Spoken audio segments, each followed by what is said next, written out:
আল্লাহ পাক রব্বুল আলামিন যদি আমাকে জিজ্ঞাসা করে রাতের বেলায় গুপি বাতি যারা স্ত্রীর সাথে প্রেমের গল্প কেন করছো, আমি ওমর কেমনে আল্লাহ তাআলার কাছে জবাব দেব? বাজার কেমন আল্লাহ তাআলার ভয়, আল্লাহর ভয়ের কারণে গুপি বাতির তেল ফুরাবে, স্ত্রীর সাথে গল্প করতে রাজি না। হযরত ওমর এবার ডাক দিয়ে বলে, বিবি রে, এই গভীর রাতে তুমি আমার কাছে কি চাও, কেন আসছো একটু জানতে চাই। আল্লাহর গোলামকে ডাক দিয়ে বলে, আমিরুল মুমিনিন, আগামীকাল কি ঈদের দিন, মদিনার বাচ্চাগুলো নতুন নতুন জামা কিনেছে, আগামীকাল কি ঈদের দিন, ঈদের ভিতরে নতুন নতুন জামা পরে বাচ্চাগুলো যাবে। তবে আমিরুল মুমিনিন, ও স্বামী আমার কলিজার টুকরা সন্তান আব্দুল্লাহর নতুন কোনো জামার কোনো ব্যবস্থা হয় নাই। ও স্বামী আমার আব্দুল্লাহর জন্য নতুন কাপড়ের ব্যবস্থা করে দেন। বাজানটা আমার একটা জিনিস ভালো করে খেয়াল করেন, অর্ধ পৃথিবীর খলিফা আমিরুল মুমিনিন, অথচ তিনার কাছে কোনো টাকা নাই। নাক দেওয়ালে বিবি রে, আগামীকালকে ঈদের দিন আমি এটা জানি, তবে বিবি আমার জামা কেনার মতো কোনো সম্পদ আমার কাছে নাই। বিবি আমার বুদ্ধি দেয়, স্বামী অগ্রিম কিছু বেতন নিয়ে হলেও আপনি সন্তানের জামার ব্যবস্থা করে দেন। আচ্ছা বলেন তো দেখি, প্রত্যেকটা পিতামাতা তার সন্তানের কাছে ধরা কি ধরা না, বলেন দেখি? সন্তানের মা মুহাম্মদের কাছে ধরা। আমিরুল মুমিনিন তার স্ত্রীকে বিদায় করে দেয়, বিদায় করে দিয়ে আল্লাহর গোলাম বাইতুল মালের কাছে চলে গেছে। বাইতুল মালের দরজার সামনে দাঁড়ায় সালামটা যখন দিলেন, দরজাটা খুলে দিলেন, ডাক দিয়ে বলে, আমিরুল মুমিনিন, এই গভীর রজনীতে আপনি আমার দরজার সামনে দাঁড়ায় গেছেন, আপনি যদি আমার কাছে একটু খবর পাঠাইতেন, আমি তো আপনার কাছে হাজির হয়ে যাইতাম, চলে যাইতাম। হযরত ওমর ডাক দিয়ে বলে, গোলাম, ও বাইতুল মালের কিশিয়ার, প্রয়োজনটা আমার, এই জন্য আমি নিজেই চলে আসছি। ও বাজান, এইবার লাগবে বলে, আমিরুল মুমিনিন আপনি কেন আসছেন একটু জানতে চাই। ও মুসলমান ইমানদার আল্লাহর গোলাম, এবার ডাক দিয়ে বলে, ও বাইতুল মালের কিশিয়ার, আগামীকালকে ঈদের দিন আমার কলিজার টুকরা সন্তান আব্দুল্লাহর জামা কেনার মতো কোনো টাকা নাই, কোনো সম্পদ নাই, এখনো তো মাস শেষ হয় নাই, অগ্রিম মাসের বেতনটা তুমি আমাকে দিয়ে দাও। বাজানটা একটু লক্ষ্য করেছিলেন, ইমান কারে বলে? ও মুসলমান ইমানদার আল্লাহর গোলাম, আমাদের দেশের রাষ্ট্রপ্রধান যদি বাইতুল মালের কাছে যায় বলতো আমাকে সম্পদ দাও, বলুন তো দেখি কোনো কথা বলতো? কোনো কথা নাই। টাকার টাক ভরে তার বাসা পর্যন্ত পৌঁছায় দিত। কিন্তু আমিরুল মুমিনিন হযরত ওমর যখন টাকা চাইছেন, আরেক গড়া তো আল্লাহর পয়গম্বর তো নিজ হাতে করছেন, এমন একটা জামাত করছে, অর্ধ পৃথিবীর খলিফা হযরত ওমর যখন টাকাটা চাইল, আল্লাহর গোলাম বাইতুল মালের কাশিয়ার ডাক দিয়ে বলে, আমিরুল মুমিনিন, আপনি হলো রাষ্ট্রপ্রধান, আমি বাইতুল মালের কাশিয়ার, আপনি ছাপেন আমি দেব, এটাই স্বাভাবিক। কিন্তু একটা কথা, ও আমিরুল মুমিনিন, মাস তো এখনো শেষ হয়নি, মাস শেষ হইতে কয়েকদিনে কোনো বাকি আছে, আপনি একটু লিখিত দেন আগামী এই কয়েকদিন বেঁচে থাকবেন, এই গ্যারান্টি যদি আপনি দিতে পারেন তাহলে আপনাকে অগ্রিম বেতন দিতে আমার কোনো সমস্যা নাই। আল্লাহু আকবার বলেন। হয় নাই মুসলমান? আওয়াজে বলেন আল্লাহু আকবার। বাজান দিয়ে আমার দিলটা নরম করে দেন। হযরত ওমর ডাক দিয়ে বলে, বাইতুল মালের কাশিয়ার, আমার অগ্রিম বেতনের দরকার নাই, আমার অগ্রিম বেতনের কোনো প্রয়োজন নাই। স্ত্রীকে ডাক দেয় বলে, স্ত্রী, ও বিবি আমার, আগামী 5 দিন জীবিত থাকবো, কোনো গ্যারান্টি আমার নাই, অগ্রিম বেতন নিয়ে কিয়ামতের ময়দানে অগ্রিম বেতন বাবদিহি করতে পারবো না। বাজান রে আমার দিলটা নরম করে দেন। আল্লাহ পাক রব্বুল আলামিনের সামনে দাঁড়ানো কি ভয় হযরত ওমরের কলিজার ভিতরে আছে।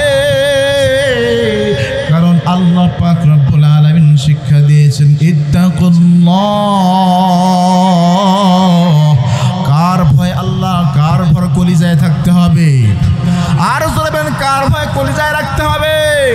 আল্লাহর ভয় কলিজার ভিতরে থাকতে হবে। হযরত ওমরের ভিতরে আল্লাহর ভয়ে পরিপূর্ণ, যে আল্লাহ পাক রব্বুল আলামিনের সামনে দাঁড়াবে এমন সাহস সে পায় না। হযরত ওমর আল্লাহ তাআলার সামনে দাঁড়াবে এই সাহস তার নাই, কারণ আল্লাহ পাক রব্বুল আলামিন অন্যত্র আয়াতের ভিতরে জানিয়ে দিয়েছেন, ওয়ালিমান খাফা মাকামা রাব্বিহি জান্নাতান।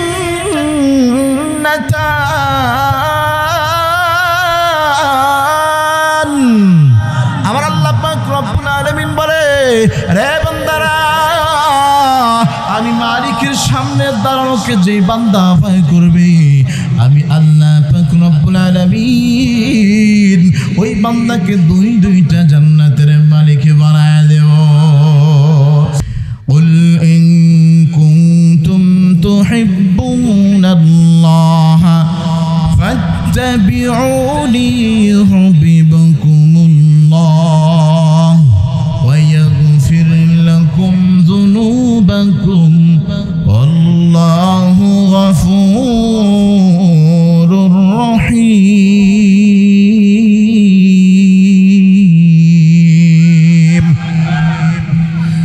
মুসলমান বন্ধুরে আমার, কথাগুলো দিল দিয়ে বুঝবেন। আমার আল্লাহ পাক রব্বুল আলামিন কালামুল্লাহর ভিতরে জানিয়েছেন, কুল, হে নবী আপনি জানিয়ে দেন, ইন কুনতুম তুহিব্বুনাল্লাহ, যদি তোমরা আল্লাহ পাক রব্বুল আলামিনকে ভালোবাসতে চাও, ফাত্তাবিউনি, আল্লাহর পয়গম্বরকে তোমরা ভালোবাসো। কাকে ভালোবাসার কথা বলছেন? আল্লাহর পয়গম্বরকে ভালোবাসতে হবে।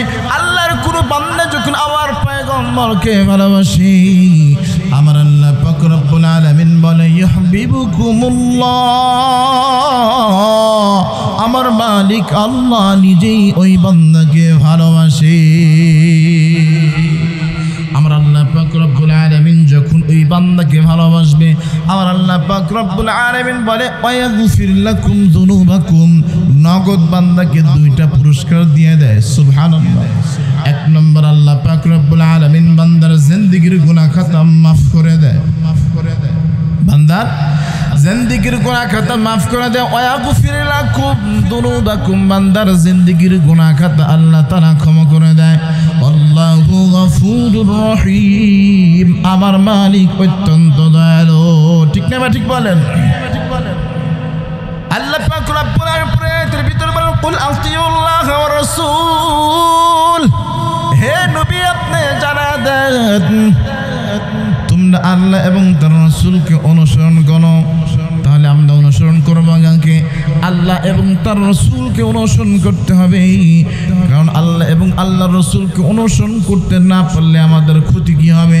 পরে আয়াতের ভিতরে আল্লাহ তাআলা জানিয়ে দিয়েছেন, ফাইন তাওয়াল্লাউ ফাইন্নাল্লাহা লা ইউহিব্বুল কাফিরিন। আবার আল্লাহ পাক রব্বুল আলামিন জানিয়েছেন, ফাইন তাওয়াল্লাউ, যদি তারা অস্বীকার করে, ফাইন্নাল্লাহা লা ইউহিব্বুল কাফিরিন। ওগো পয়গম্বর, আপনি তাদেরকে জানিয়ে দেন, যদি তোমরা অস্বীকার করো, আল্লাহ পাক রব্বুল আলামিন অস্বীকারীদেরকে আল্লাহ তাআলা ভালোবাসে না। ভালোবাসে কাদেরকে? যারা আল্লাহ এবং আল্লাহর রাসূলকে ভালোবাসে।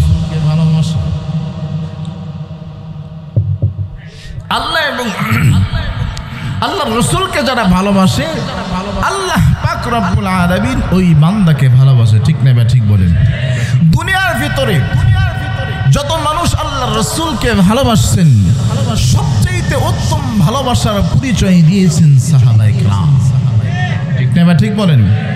ভালোবাসার কারণে, মুহাব্বতের কারণে আপন বাবার কথা ভুলে গেছে, আপন মায়ের কথা ভুলে গেছে, আল্লাহর নবীর ভালোবাসার কারণে। ঠিক না? ঠিক বলেন। মুসলমান বন্ধুরে আমার কথাগুলো দিয়ে বুঝবেন। ছোট্ট একটি মিসাল দিয়ে আমি আমার আলোচনাটা সামনের দিকে বাড়তে চাই। আল্লাহ রাসূল সাল্লাল্লাহু আলাইহি ওয়াসাল্লামকে ভালোবাসলে আল্লাহ রাসূল সাল্লাল্লাহু আলাইহি ওয়াসাল্লামকে কেমনে সাহাবায়ে কেরাম ভালোবাসছে আল্লাহ রাসূল সাল্লাল্লাহু আলাইহি ওয়াসাল্লামের জন্য কদর সাহাবী যায়েদ ইবনে হারেসা আল্লাহর পয়গম্বরের কাছে আছেন আল্লাহর পয়গম্বরের কাছে থাকেন আল্লাহর পয়গম্বর সাল্লাল্লাহু আলাইহি ওয়াসাল্লাম যিনাকে সন্তানের মতো লালন পালন করতেছে বাজান রে এবার যায়েদ ইবনে হারেসার বাবা আসছে ডাক দিয়ে বলে পয়গম্বর আমি আমার সন্তানকে নেওয়ার জন্য আসছি আমি আপনার কাছে সন্তানকে আবদান করি আপনার যত টাকা পয়সা লাগে ধন সম্পদ লাগে সব কিছু আমি আপনাকে দিয়ে দেব তার বিনিময়ে হলে আপনি আমার সন্তানকে ফেরত দেয়া দেন বাজান না দিলটা একটু নরম করে দিবেন আল্লাহর পয়গম্বর ডাক দিয়ে বলো যায়েদের বাবা আমার কাছে গোলাম হিসেবে নয় যায়েদ যদি সে তার বাবার কাছে যাইতে চায় আমার কোনো সমস্যা নাই যাও যাও তুমি যায়েদকে তোমার সাথে নিয়ে যাও আল্লাহর পয়গম্বর সাল্লাল্লাহু আলাইহি ওয়াসাল্লাম যখন বললেন যায়েদের বাবা যায়েদকে ডাক দিয়ে বলে যায়েদ চলো তোমার মা তোমার জন্য অপেক্ষা করো চলো যাই ও মুসলমান ইমানদার আল্লাহর গোলাম এইদিকে লক্ষ্য করেন আল্লাহর পয়গম্বর বলছে তুমি যদি যায়েদকে নিতে চাও যায়েদকে নিয়ে যাও বাবা যখন যায়েদকে ডাক দিয়ে বলে যায়েদ চলো যাই বাড়ির দিকে যাই যায়েদ ডাক দিয়ে বলে বাবা না না আমি বাড়ির দিকে যাইতে চাই না আমি এখানে বড় ভালো আছি আল্লাহর গোলাম যায়েদের বাবা ডাক দিয়ে বলে যায়েদ এই ভাঙ্গা ঘরের ভিতরে তুমি কি মজা পাও ঠিক মতো তুমি তো খাবারও খাও না খাবারও খাইতে পারো না চলো যাই বাড়িতে সুন্দর বাড়ি আছে গাড়ি আছে সব কিছু আছে চলো যাই বাড়িতে যায় কিন্তু যাই না একদম বলে না না ও বাবা তোমার সুন্দর বাড়ি আছে সুন্দর গাড়ি আছে তবে বাবা একটা জিনিস মনে রাখো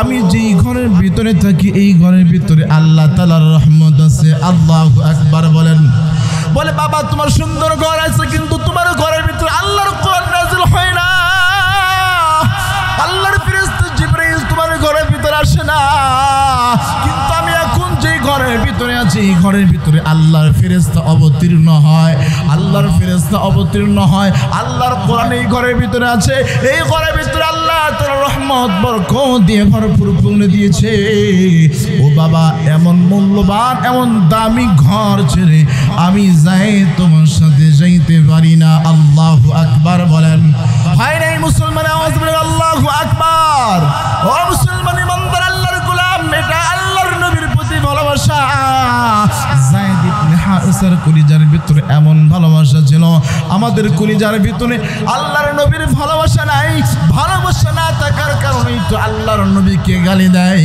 আল্লাহর নবীকে নিয়ে ব্যঙ্গ করে তারপরে আমি আপনি মুসলমান মসজিদের কোনায় বসে তাসবিহ টিভি কিন্তু নারায়ে তাকবীর দিয়ে ধ্বনি দিয়ে রাস্তায় বের হইতে সাহস পাই না ঠিক না ঠিক বলেন আমরা মুহাব্বত করি আল্লাহর পয়গম্বরকে কিন্তু মুহাব্বত করি তবে আমাদের মুহাব্বতের ধরন হলো ইয়া নবী সালাম আলাইকা গরম গরম জিলাপি কথা কন না কেন জিলাপি যতক্ষণ আছে গরম আছে ততক্ষণ পর্যন্ত নবীর ভালোবাসা আছে জিলাপি থামে জিলাপি ঠান্ডা হয়ে গেলে মুহাব্বত আর থাকে না কথা কন না কেন অথচ আল্লাহর নবীর সাহাবী আল্লাহর নবীকে এত ভালোবাসেন আল্লাহর নবীকে এমন মুহাব্বত করছে ভালোবাসে বুকের তাজা রক্ত দিতে রাজি হয়ে গেছে তারপর আল্লাহর পয়গম্বরের ভালোবাসাতে কিঞ্চিত পরিমাণ পর্যন্ত পিছে হটে আসে না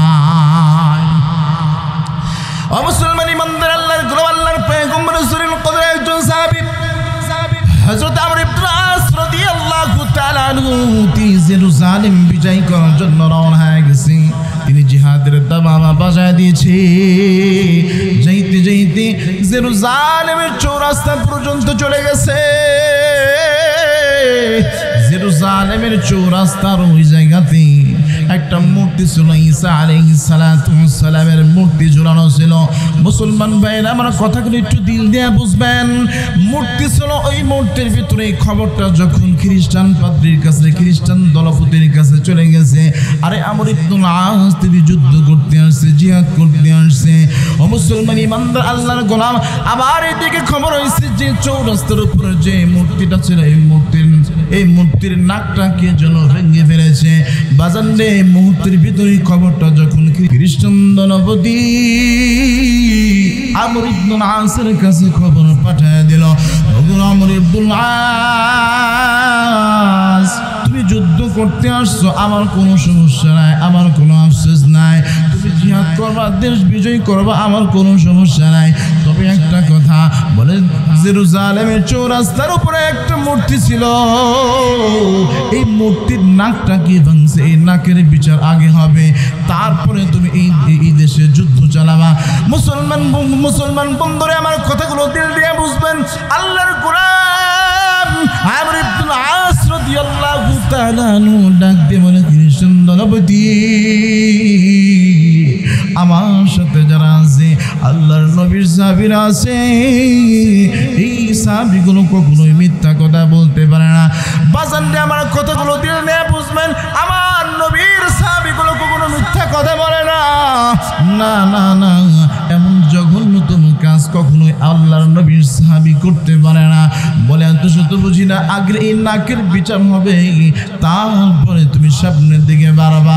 ও মুসলমান ইমানদার আল্লাহর গোলাম, আমর ইবনুল আস রাদিয়াল্লাহু তাআলা এবার ডাক দিয়ে বলতেছে, তুমি কেমনে বিচার করতে চাও একটু জানতে চাই। বাজান রে, আমর ইবনুল আসকে নাক দিয়ে বলে, এই চৌরাস্তার উপরে আমাদের নবী ঈসা আলাইহিস সালাতু ওয়াস সালামের নাক যেহেতু ভেঙে হয়েছে, বিচার হবে এমন ভাবে, তোমাদের নবী মুহাম্মদ সাল্লাল্লাহু আলাইহি ওয়াসাল্লামের একটা মূর্তি এখানে বসানো হবে, এই মূর্তির নাকটা এখানে ভেঙে দেওয়া হবে। শত শত মানুষ থাকবে, তাদের সামনে তোমাদের নবীর নাকটা ভেঙে যাব। রাজি আছো কিনা বলো?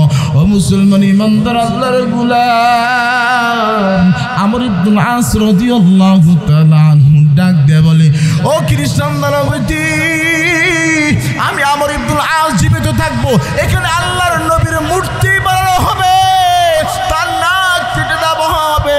এটা কোশ্চেন কেন? এটা আমি মেনে নিতে পারি না। আল্লাহু আকবার বলেন। ও মুসলমান, ইমানের কেমন পাওয়ার! আমর ইবনুল আস প্রতিবাদ করলো, না না, আমার নবীর কৃত্রিম নাক আমি করতে দিতে রাজি না। কিন্তু খ্রিস্টান দলপতি কোনোভাবেই তার সিদ্ধান্ত মানতে পারে না। বলে, না না, অবশ্যই তার নাকটা কাটা হবে। এই মূর্তির ভিতরে আমর ইবনুল আস ডাক দিয়ে বলে, খ্রিস্টান দলপতি, নাক যদি কাটার হয়, কৃত্রিম নাক কাটার দরকার কি? আমি আমর ইবনুল আস এখানে উপস্থিত আছি, কিছু সময়ের জন্য তুমি ধরে নাও, তোমাদের নবীর নাকটা আমি কাটছি। নিজের ঘাড়ের উপরে যখন দোষটা চাপায় দিল, ডাক দেয়া বলো, খ্রিস্টান দলপতি, ও খ্রিস্টান দলপতি, নাক কাটার দরকার হলে আমি আমরের তাজা নাকটা কেটে ফেলো। ও মুসলমান ইমানদার আল্লাহর গোলাম, দিলটা একটু নরম করে দেন। আল্লাহর গোলাম যখন বলছি নিজের তাজা নাকটা দিয়ে দিবে, ও বাজান বলেন তো দেখি, কোনো দলপতি যদি, কোনো সেনাপ্রধান যদি নিজের নাকটা কাটা দেয়, বলেন তো দেখি, তার সাথে কি আর যুদ্ধের দরকার হয়? কথা বলেন না কেন? তার সাথে আর যুদ্ধের দরকার হয় না। খ্রিস্টান দলপতি বড় খুশি হয়ে গেছে। আরে যুদ্ধ না করে যদি জেতা যায়, তাহলে খামাখাই মূর্তি বানানোর দরকারটা কি? আমর ইবনুল আস রাদিয়াল্লাহু তাআলা আনহু নাক কেটে দিবে। ও মুসলমান ইমানদার আল্লাহর গোলাম, সাহাবায়ে কেরামের এমন একটা জামাত, যাদেরকে আল্লাহর পয়গম্বর নিজে হাতে গঠন করেছে, তাদের ভিতরে আল্লাহ তাআলার ভয়ে ভরপুর। আমর ইবনুল আস রাদিয়াল্লাহু তাআলা আনহু মিথ্যা কথা বলতে শিখে নাই, কারণ আল্লাহ পাক রব্বুল আলামিন শিক্ষা দিয়েছেন, ইয়া আইয়ুহাল্লাযীনা আমানুত্তাকুল্লাহ ওয়া কুনু মা'আস সাদিকিন।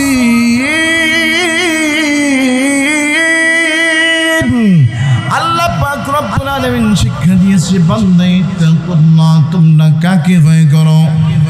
আর জোরে বলেন কাকে ভয় করো? আল্লাহ পাক রব্বুল আলামিনকে ভয় করার শিক্ষা দিয়েছেন আমার আল্লাহ। আর আল্লাহ পাক রব্বুল আলামিন কোরআন নাজিল করেছেন আমাদের জন্য নবীর উপর, যিনি হলেন রাহমাতাল লিল আলামিন, দয়ার নবী, মায়ের নবী, আমার দয়ার নবী, মায়ের নবীর কাছে আল্লাহ পাক রব্বুল আলামিন কোরআন নাজিল করেছে। সেই হাতে পড়া সাহাবায়ে কেরামের উপরে মিথ্যা অপবাদ চলে আসছে, অথচ আল্লাহর পয়গম্বরের সাহাবীর কলিজার ভিতরে ভয় কার? আর জোরে বলেন ভয় কার? শিক্ষক হলো আমার আপনার পয়গম্বর, ছাত্র হলো সাহাবায়ে কেরাম। আল্লাহর পয়গম্বর সাল্লাল্লাহু আলাইহি ওয়াসাল্লাম তিনি শিক্ষক হিসেবে ছাত্র করছেন সাহাবায়ে কেরামকে। বাজার নেই, তিনি শিক্ষা দিয়েছেন ইত্তাকুল্লাহ, তোমরা আল্লাহ তাআলাকে ভয় করো। বাজার নেই, দুনিয়ার ভিতরে আল্লাহ পাক রব্বুল আলামিনকে সবচেয়ে বেশি কারা ভয় করছেন, কিভাবে ভয় করতে হয় এই ভয়ের শিক্ষা আল্লাহ পাক রব্বুল আলামিনের পয়গম্বরের জরিরুল কদর সাহাবীগুলো শিক্ষা দিয়েছেন। বাজার নেই, আমরা একটু মিসাল দিলে আপনাদের বুঝতে বড় সহজ হবে। আল্লাহর পয়গম্বরের জরিরুল কদর সাহাবী হযরত ওমরের রাষ্ট্র তিনি চলাচ্ছেন, তিনি ওই মুহূর্তের ভিতরে রাষ্ট্রপ্রধান। ও মুসলমান ইমানদার আল্লাহর গোলাম, আমাদের দেশের মতো 56,000 বর্গ মাইল রাষ্ট্র নয়, ওমরের খেলাফত আমল চলতেছে। সারা পৃথিবীকে দুই ভাগ করলে অর্ধেক ভাগ হযরত ওমর রাদিয়াল্লাহু তাআলা আনহু তিনি রাষ্ট্রপ্রধান ছিলেন। বাজারে তিনি এমন প্রভাবশালী রাষ্ট্রপ্রধান থাকা সত্ত্বেও আল্লাহর গোলাম তার পরিজার ভিতরে কেমন ভয় আল্লাহ তাআলা দিয়েছিলেন। ও বাজার, হযরত আবু হুরায়রা রাদিয়াল্লাহু তাআলা আনহু ওমরের ভিতরে কেমন ভয়, কেমন তাকওয়া ছিল। হযরত আবু হুরায়রা রাদিয়াল্লাহু তাআলা আনহু হযরত ওমর ফারুক রাদিয়াল্লাহু তাআলা আনহুর মৃত্যু যখন হয়ে গেছে, সাহাবায়ে কেরামগুলো চোখের পানি ছেড়ে দিয়েছে। এদিকে হযরত আবু হুরায়রা রাদিয়াল্লাহু তাআলা আনহু নাক দেবে গো আল্লাহর নবীর সাহাবীরা। আজকে শুধু হযরত ওমর দুনিয়া থেকে যায় না, আজকে ওমরের সাথে সাথে আজকে দুনিয়া থেকে অর্ধেক এলেন বুঝি বিলীন হয়ে গেল। আল্লাহর নবীর সাহাবীরা ডাক দেবে বলে, আবু হুরায়রা এমন কথা তুমি কেমনে বললা? এখন পর্যন্ত আব্দুল্লাহ ইবনে মাসউদ জীবিত আছে, আব্দুল্লাহ ইবনে আব্বাস জীবিত আছে, আব্দুল্লাহ ইবনে আউফ জীবিত আছে। এত বড় বড় সাহাবী থাকতে, এলেমের পাহাড় ওয়ালা সাহাবী থাকতে হযরত ওমর দুনিয়া থেকে চলে গেছে, অর্ধেক কলিম চলে গেছে, কথাটা তুমি কেমনে বললা? আল্লাহর নবীর সাহাবী হযরত আবু হুরায়রা রাদিয়াল্লাহু তাআলা আনহু ডাক দিয়ে বলে, ওগো নবীর সাহাবীরা, আব্দুল্লাহ ইবনে মাসউদের কাছে ইলম আছে, আব্দুল্লাহ ইবনে আব্বাসের কাছে ইলম আছে, তবে তোমাদের কাছে জানতে চাই, বলো হযরত ওমরের মতো তাকওয়া কার কাছে আছে? আল্লাহু আকবার বলে। ও মুসলমান ইমানদার আল্লাহর গোলাম, হযরত ওমরের কাছে কেমন তাকওয়া? রাষ্ট্রের কাজ করার জন্য আল্লাহর গোলাম হযরত ওমর রাতের বেলায় রাষ্ট্রের কাজ করার জন্য কুপি বাতি জ্বালায় জ্বালায় কাজ করতেছে, লেখালেখি করতেছে। হঠাৎ করে তার স্ত্রী দরজার সামনে এসে ডাক দিয়ে বললেন, আসসালামু আলাইকুম ইয়া আমিরুল মুমিনিন। স্ত্রী আমার সুরার সাথে কুপি বাতি এটা নিভাই দিলেন। স্ত্রীর ডাক দিয়ে বলে, স্বামী আমার, আমি আপনার বৈধ স্ত্রী, আপনি আমাকে দেখার পরে বাতিটা নিভাই দিলেন কেন? আল্লাহর গোলাম হযরত ওমর ডাক দিয়ে বলে, বিবি রে, এতক্ষণ পর্যন্ত আমি রাষ্ট্রের কাজ করতেছিলাম, এই মুহূর্তের ভিতরে যখন তুমি চলে আসছো, এই কুপি বাতি জ্বালায় যদি তোমার সাথে আমি গল্প করি, আল্লাহ পাক রব্বুল আলামিন যদি আমাকে জিজ্ঞাসা করে, ওমর রাতের বেলায় কুপি বাতি জ্বালায় স্ত্রীর সাথে প্রেমের গল্প কেন করছো? আমি ওমর কেমনে আল্লাহ তাআলার কাছে জবাব দেব? বাজার কেমন আল্লাহ তাআলার ভয়, আল্লাহর ভয়ের কারণে কুপি বাতির তেল ফুরাবে, করতে রাজি না। হযরত ওমর এবার ডাক দিয়ে বলে, বিবি রে, এই গভীর রাতে তুমি আমার কাছে কি চাও, কেন আসছো একটু জানতে চাই। আল্লাহর গোলামকে ডাক দিয়ে বলে, আমিরুল মুমিনিন, আগামীকাল কি ঈদের দিন, মদিনার বাচ্চাগুলো নতুন নতুন জামা কিনেছে। আগামীকাল কি ঈদের দিন, ঈদের ভিতরে নতুন নতুন জামা পরে বাচ্চাগুলো যাবে। তবে আমিরুল মুমিনিন, ও স্বামী আমার কলিজার টুকরা সন্তান আব্দুল্লাহর নতুন কোন জামার কোনো ব্যবস্থা হয় নাই। ও স্বামী আমার আব্দুল্লাহর জন্য নতুন কাপড়ের ব্যবস্থা করে দেন।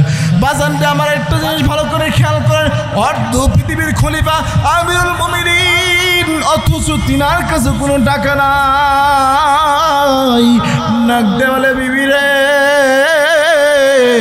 আগামীকালকে ঈদের দিন আমি এটা জানি, তবে বিবি আমার জামা কেনার মতো কোনো সম্পদ আমার কাছে নাই।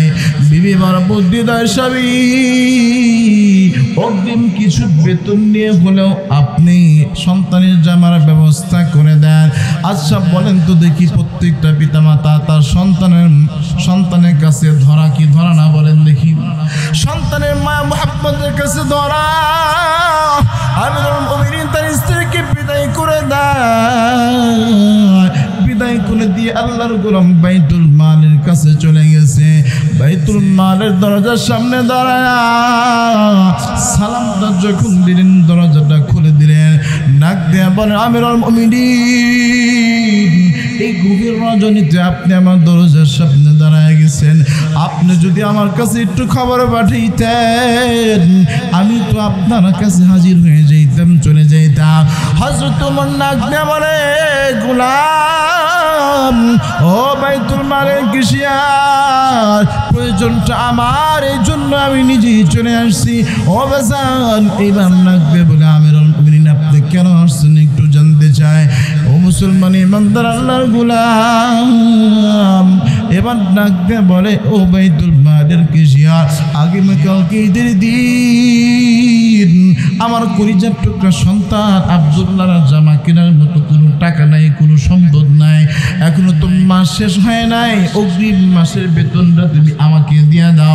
বাজানটা একটু লক্ষ্য করেছিলেন, ইমান কারে বলে। ও মুসলমান ইমানদার আল্লাহর গোলাম, আমাদের দেশের রাষ্ট্রপ্রধান যদি বাইতুল মালের কাছে যায় বলতো আমাকে সম্পদ দাও, বলুন তো দেখি কোনো কথা বলতো? কোনো কথা নাই। টাকার টাক ভরে তার বাসা পর্যন্ত পৌঁছায় দিত। কিন্তু আমিরুল মুমিনিন হযরত ওমর যখন টাকা চাইছেন, আরেক গড়া তো আল্লাহর পয়গম্বর তো নিজ হাতে গড়ছেন, এমন একটা জামাত করছে। অর্ধ পৃথিবীর খলিফা হযরত ওমর যখন টাকাটা চাইল, আল্লাহর গোলাম বাইতুল মালের কেশিয়ার ডাক দিয়ে বলে, আমিরুল মুমিনিন, আপনি হলো রাষ্ট্রপ্রধান, আমি বাইতুল মালের কেশিয়ার, আপনি ছাপেন আমি দেব, এটাই স্বাভাবিক। কিন্তু একটা কথা, ও আমিরুল মুমিনিন, মাস তো এখনো শেষ হয়নি, মাস শেষ হইতে কয়েকদিনে কোনো বাকি আছে। আপনি একটু লিখিত দেন আগামী এই কয়েকদিন বেঁচে থাকবেন, এই গ্যারান্টি যদি আপনি দিতে পারেন তাহলে আপনাকে অগ্রিম বেতন দিতে আমার কোনো সমস্যা নাই। আল্লাহু আকবার বলেন। হয় নাই মুসলমান, আওয়াজে বলেন আল্লাহু আকবার। বাজানটা আমার দিলটা নরম করে দেন। হযরত ওমর ডাক দিয়ে বলে, বাইতুল মালের কেশিয়ার, আমার অগ্রিম বেতনের দরকার নাই, আমার অগ্রিম বেতনের কোনো প্রয়োজন নাই। স্ত্রীকে ডাক দেয় বলে, স্ত্রী, ও বিবি আমার, আগামী 5 দিন জীবিত থাকবো, কোনো গ্যারান্টি আমার নাই। অগ্রিম বেতন নিয়ে কিয়ামতের ময়দানে আল্লাহ তাআলার কাছে আমি জবাবদিহি করতে পারবো না। বাজান রে, আমার দিলটা নরম করে দেন। আল্লাহ পাক রব্বুল আলামিনের সামনে দাঁড়ানো কি ভয় হযরত ওমরের কলিজার ভিতরে আছে, কারণ আল্লাহ পাক রব্বুল আলামিন শিক্ষা দিয়েছেন, ইত্তাকুল্লাহ। কার ভয়? আল্লাহ। কার ভয় কলিজায় থাকতে হবে? আর বলবেন, কার ভয় কলিজায় রাখতে হবে? আল্লাহর ভয় কলিজার ভিতরে থাকতে হবে। হযরত ওমরের ভিতরে আল্লাহর ভয়ে পরিপূর্ণ, যে আল্লাহ পাক রব্বুল আলামিনের সামনে দাঁড়াবে এমন দুঃসাহস সে পায় না। হযরত ওমর আল্লাহ তাআলার সামনে দাঁড়াবে এই সাহস তার নাই, কারণ আল্লাহ পাক রব্বুল আলামিন অন্যত্র আয়াতের ভিতরে জানিয়ে দিয়েছেন ওয়ালিমান খাফা মাকামা রাব্বিহি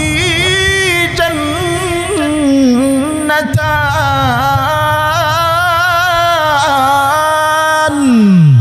আমার আল্লাহ পাক রব্বুল আলামিন বলে, রে বান্দারা, আমি মালিকের সামনে দাঁড়ানোকে যে বান্দা ভয় করবে, আমি আল্লাহ পাক রব্বুল আলামিন ওই বান্দাকে দুইটা জান্নাতের মালিক বানায় দেব। মুসলমান ইমানদার আল্লাহর গোলাম, আয়াতের দ্বিতীয় অংশের ভিতরে আল্লাহ পাক রব্বুল আলামিন জানিয়েছেন ওয়াকুনু মা'আস সাদিকিন, সত্যবাদী যারা হবে তাদের সত্যবাদী মানুষের সংস্পর্শ থাকো।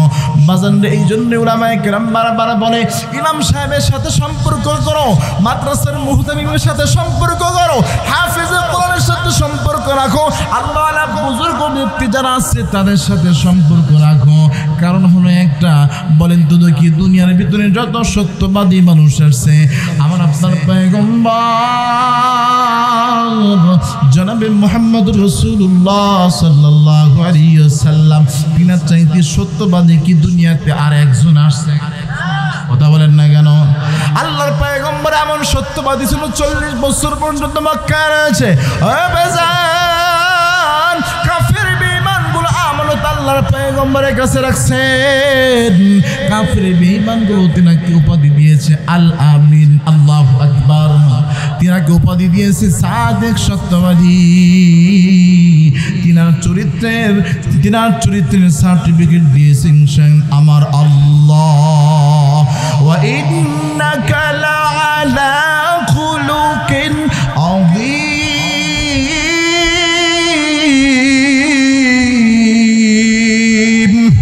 আমার পয়গম্বরের চরিত্র সার্টিফিকেট দিয়েছেন কে? আর উত্তরে বলেন কে? আল্লাহ পাক রব্বুল আলামিন।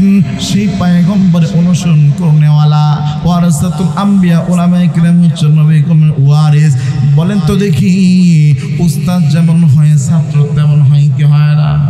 গ্রাম বাংলায় একটা কথা আছে, সন্তান ভালো কি মা ভালো তার মেয়ে ভালো, তার মা ভালো, মা ভালো তার কি সন্তান ভালো।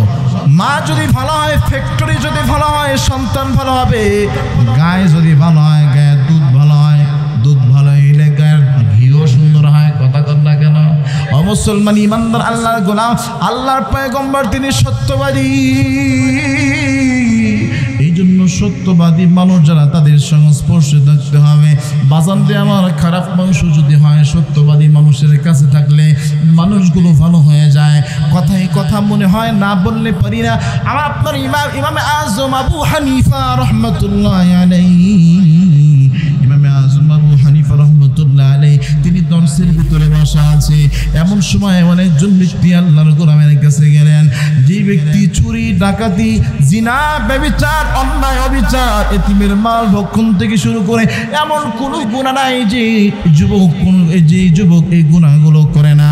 কিন্তু আল্লাহর গোলাম হঠাৎ করে ইমামে আজম আবু হানিফা রাহমাতুল্লাহ আলাইহির কাছে চলে গেলেন। ইমামে আজম আবু হানিফা রাহমাতুল্লাহ আলাইহি দরসের ভিতরে বসে আছেন।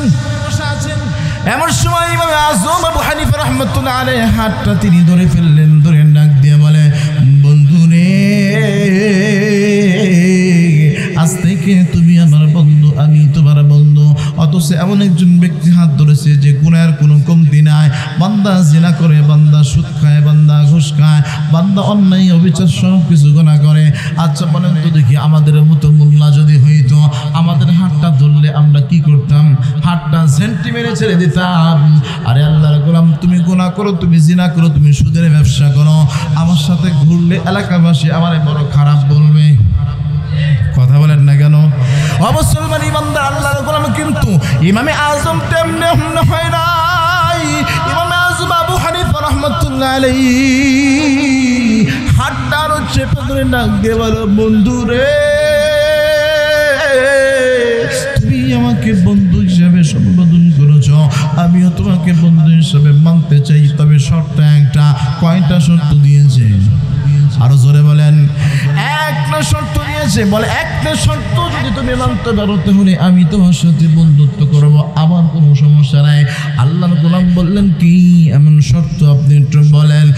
ডাক দিয়ে বলে বন্ধু আমার, একটা শর্ত মানতে পারলে তোমার সাথে বন্ধুত্ব আমার থাকবে, শর্ত যদি মানতে না পারো তাহলে তোমার সাথে আমার বন্ধুত্ব টিকবে না। বাজান একটু দিলটা নরম করে দেন, দেখেন বিষয়টা বুঝে আসে কিনা।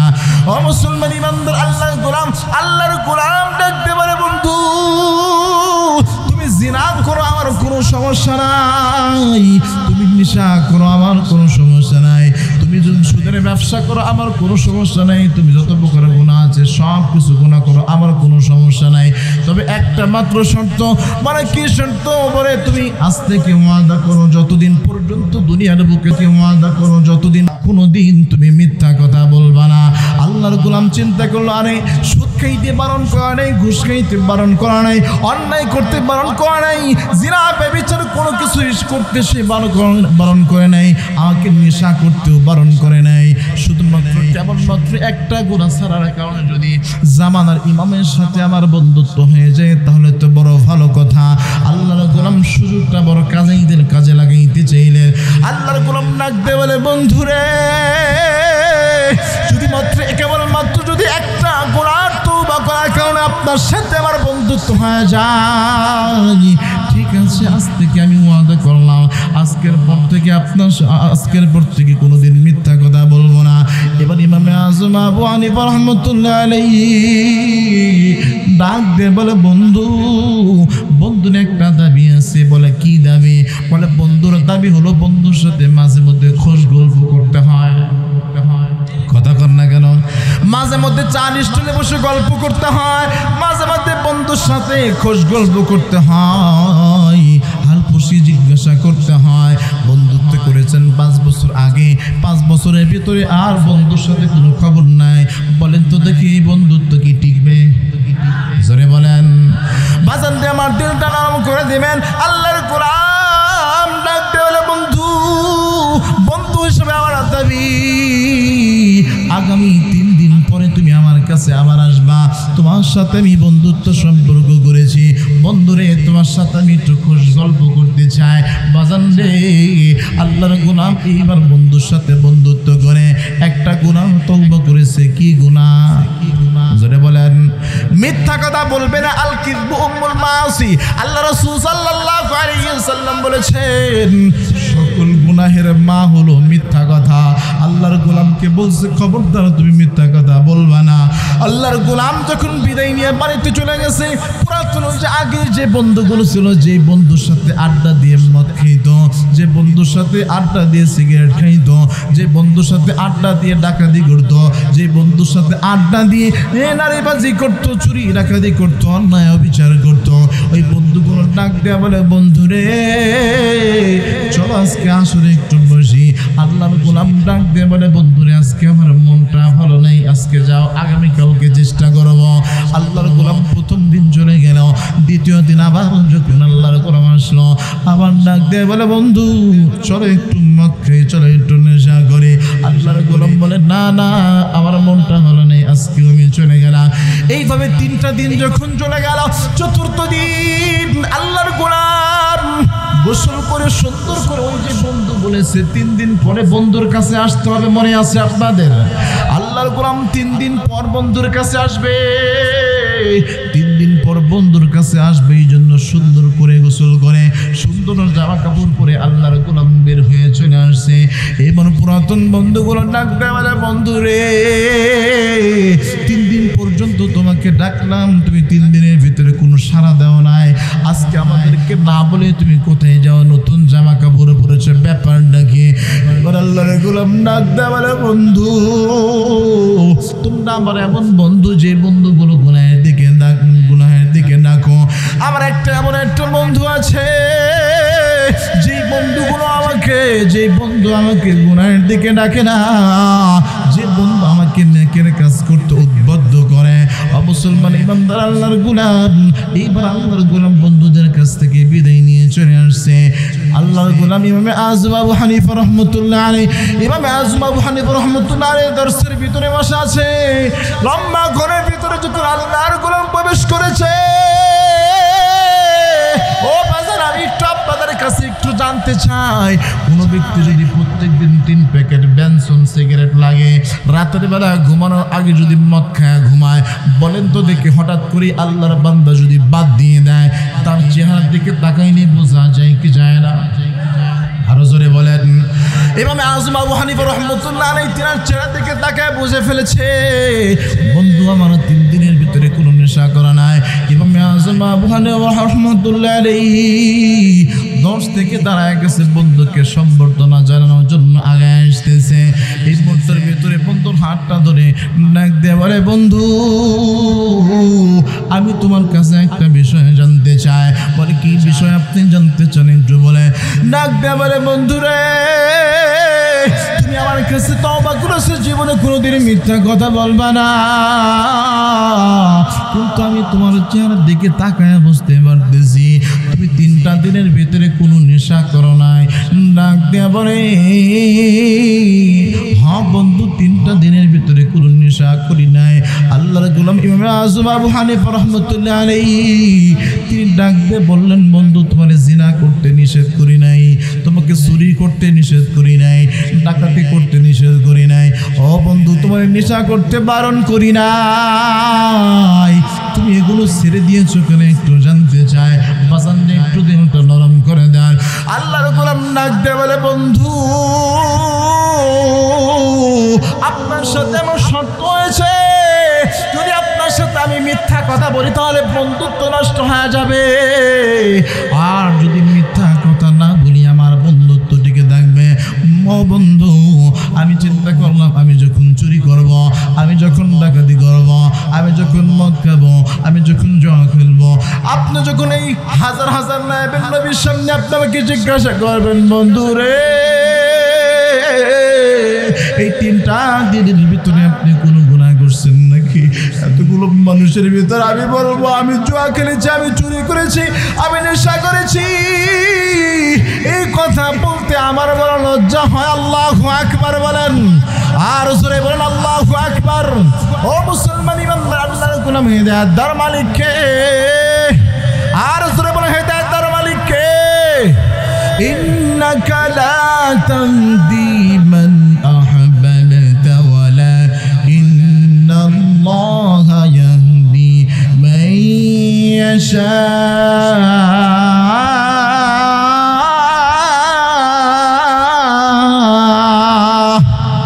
হেদায়েতের মালিক হচ্ছে আমার আল্লাহ। হেদায়েতের মালিক কে? আর জোরে মহব্বতে ডাক দিয়ে বলেন না, হেদায়েতের মালিক কে? হেদায়েতের মালিক হলো আমার আল্লাহ। আল্লাহ পাক রব্বুল আলামিন তার আল্লাহ তাআলা জালাহ দিয়েছে। আল্লাহর গোলাম ইমামে আযম আবু হানিফা রাহমাতুল্লাহ আলাইহি কথাটা শোনার সাথে সাথে তাকে হাতটা ধরে বুকের সাথে জড়া নিয়েছে। জড়া নেওয়ার পর আল্লাহর গোলাম হাউমাউ করে চোখের পানি ছেড়ে দিয়ে আল্লাহর গোলাম কান্না শুরু করেছে। আল্লাহর গোলাম ইমামে আযম আবু হানিফা রাহমাতুল্লাহ আলাইহি ডাক দিয়ে বলে, বন্ধু রে, আমি কি তোমাকে কোনো প্রকার কোনো কষ্ট দিয়েছি নাকি? বলে, না না, আপনি আমাকে কোনো কষ্ট দেন নাই। বলে, বন্ধু তাহলে তোমার চোখ দিয়ে পানি কেন একটু জানতে চাই। বাজান রে, এবার বন্ধু ডাক দিয়ে বলে, বন্ধু আপনি আমাদের ইমাম, আপনি জগৎ বিখ্যাত একজন আলেম, আজকে আমি কেবলমাত্র আপনার সাথে 3 দিন ধরে ওয়াদা করেছি মিথ্যা কথা বলবো না। 3 দিন গুনাহ ছেড়ে দিয়েছি, ছাড়ার কারণে আপনি আপনার বুকের সাথে, আপনি আপনার সিনার সাথে আমাকে জড়ায় ধরেছেন। যে মালিক আমাকে সৃষ্টি করেছে, আমাকে সৃষ্টি করেছেন কে? যে মালিক আল্লাহ। একটু ডাক দেন না আল্লাহ, আরো জোরে মায়া নিয়ে একটু ডাক দেন আল্লাহ, আরো জোরে মহব্বতে ডাক দেন আল্লাহ। যে মালিক আল্লাহ আমাকে সৃষ্টি করেছে, যে মালিকের এত নাফরমানি আমি করেছি, আমার আমার দিল সাক্ষী দেয় আমি যদি গুনাহ ছেড়ে দিই সে মালিক আল্লাহ তিনি আমার জিন্দেগির গুনাহ খাতা মাফ করে রহমতের কোলে উঠাইতে আল্লাহ তাআলা দেরি করবে না। মুসলমান ইমানদার আল্লাহর গোলামি যে কথা থেকে এত দুঃখ ঢুকে গেছি ওই যে ইয়া আইয়ুহাল্লাযীনা আমানুত্তাকুল্লাহ কার ভয় কলিজায় থাকতে হবে ওয়াকুনু মাস-সাদিকিন সত্যবাদী যারা তাদের সংস্পর্শে থাকতে হবে। আমার ইবনে আস আল্লাহর পয়গম্বরের কাছ থেকে ভয় শিখছে এখান থেকে একটু ভিতরে ঢুকছিলাম ওই যে জেরুজালেমে গেছে নাক কাটবে আমার ইবনে আস রাদিয়াল্লাহু তাআলা আনহু নাক কাটার জন্য রেডি হয়ে গেছে হাজার হাজার কাফির বেঈমানগুলো একত্রিত হয়ে গেছে আমার ইবনে আস রাদিয়াল্লাহু তাআলা আনহু নাক কাটবে বাজারে লম্বা ঘটনা আমি শর্ট করে দিচ্ছি আমার ইবনে আস রাদিয়াল্লাহু তাআলা আনহু নাক কাটবে ওই মুহূর্তের ভিতরে হাজার হাজার কাফির বেঈমানগুলো একত্রিত হয়ে গেছে সাহাবায়ে কেরামের চোখ দিয়ে মুক্তার তারার মতো টপ টপ টপ টপ করে পানি পড়ে ডাক দিয়ে বলে মালিক আল্লাহ একটু মোহাব্বতে ডাক দেন না আল্লাহ আর জোরে মোহাব্বতে ডাক দেন আল্লাহ। সাহাবায়ে কেরাম চক্ষু পানি ছেড়ে দিয়ে যখন মালিককে ডাক দেয় আল্লাহ পাক রব্বুল আলামিন আরশে আজিম কাঁপা শুরু হয়ে গেছে। আল্লাহ পাক রব্বুল আলামিন বলে বান্দা অপেক্ষা কর খেলা তো আমি দেখাবো। ও মুসলমান ইমানদার আল্লাহর গোলাম বিনা দোষে একজন দোষী বানায়া আমার ইবনে আসের নাকটা যখন কাটার জন্য রেডি হয়ে গেছে বাজান রে ওই মুহূর্তের ভিতরে যখন নাকটা কাটবে এই মুহূর্তের ভিতরে খ্রিস্টান দানবতী আমার ইবনে আসের নাক কাটার জন্য রেডি হয়ে গেছে ওই মুহূর্তের ভিতরে জান্নাতকে বলে জান্নাত আমাদের ইবনে আসের নাকটা কেটে দাও। যখন নাকটা কাটার জন্য রেডি হয়ে গেছে মুক্তার দ্বারার বন্ধু চোখ থেকে টপ টপ টপ করে ফারি পড়তেছে খ্রিস্টান দানবতীর নাক দিয়ে বলে আমার এই সাধারণ নাকের মায়ায় তুমি কান্দো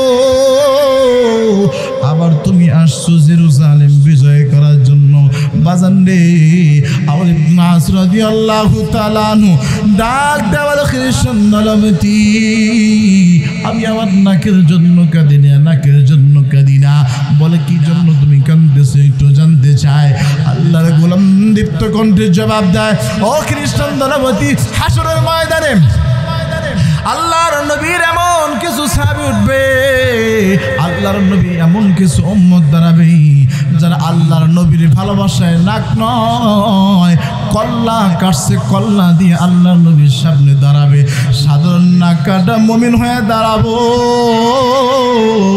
এই জন্য আমার কলিজার ভিতরে বড় ব্যথা যদি নাক কাটা মুমিন না হয়ে আজকে যদি আমি কল্লা কাটা মুমিন হইতে পারতাম তাহলে আমার কতই না সৌভাগ্য হইতো। আল্লাহু আকবার বলেন। ও বাজান এই জন্য আল্লাহর নবীর মুহাব্বত কলিজায় থাকা দরকার আছে না নাই?